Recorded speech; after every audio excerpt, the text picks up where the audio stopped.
కార్తీక దీపం సీరియల్లో అయితే ఇంకా అనసూయ ఊరు నుంచి అయితే తను పెంచిన తల్లి ఫోటో, అలాగే నీకు ఒక గిఫ్ట్ కూడా తెచ్చాను దీప అని చెప్పని అనసూయ అయితే ఇస్తుంది. అది ఏంటి అంటే, నీకు ఇష్టమైతేనే ఈ బొమ్మను తీసుకో, అది కూడా ఏంటంటే కార్తీక్ సొంత బిడ్డ అంటూ ఒక బిడ్డ ఉండాలి కదా, అదే మా కోరిక అని చెప్పనని, అలాగ నువ్వు ఒప్పుకునే పని అయితేనే ఈ బొమ్మ తీసుకొని చెప్పనంగానే ఇంకా దీప అయితే సిగ్గుపడుతూ మీ కోరిక నెరవేరుతుంది అత్తయ్య అని చెప్పనని ఇంకిస్తుంది.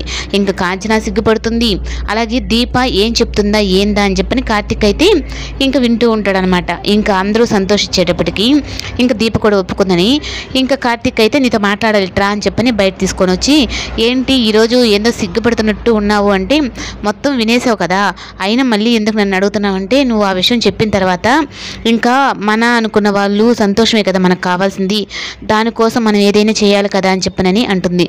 ఏందో నువ్వు ఆ మాట చెప్పంగానే నాకైతే సిగ్గేస్తుందని చెప్పనని ఇంకా కార్తీక్ అయితే ఇంక సిగ్గుపడతాడు.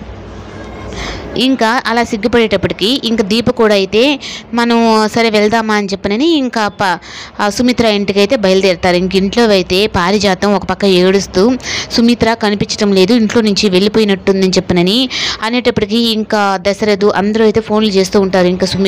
ఇంకా పారిజాతం అయితే ఇదే అదునుగా ఈ దీప కార్తీక్ వల్లే వెళ్ళిపోయింది అని చెప్పనని ఇంకా నాన్న గొడవ చేస్తూ ఉంటుందన్నమాట.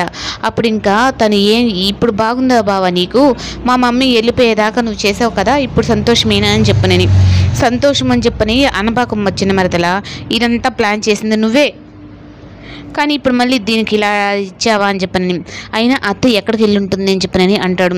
ఏంటి బావా అమ్మ ఎక్కడికి వెళ్ళింది, ఏం జరుగుంటుంది, ఏదన్నా ప్రమాదం జరుగుంటుందా అని చెప్పి కంగారు పడుతూ ఉంటే, అదేం లేదులే దీప, అత్త ఎక్కడికి వెళ్ళదు, ఎక్కడో సేఫ్గానే ఉంటుంది, నేను వెళ్ళి తీసుకొస్తానని చెప్పనని ఇంకా కార్తీక్ అయితే సుమిత్ర కోసం వెళ్తాడు.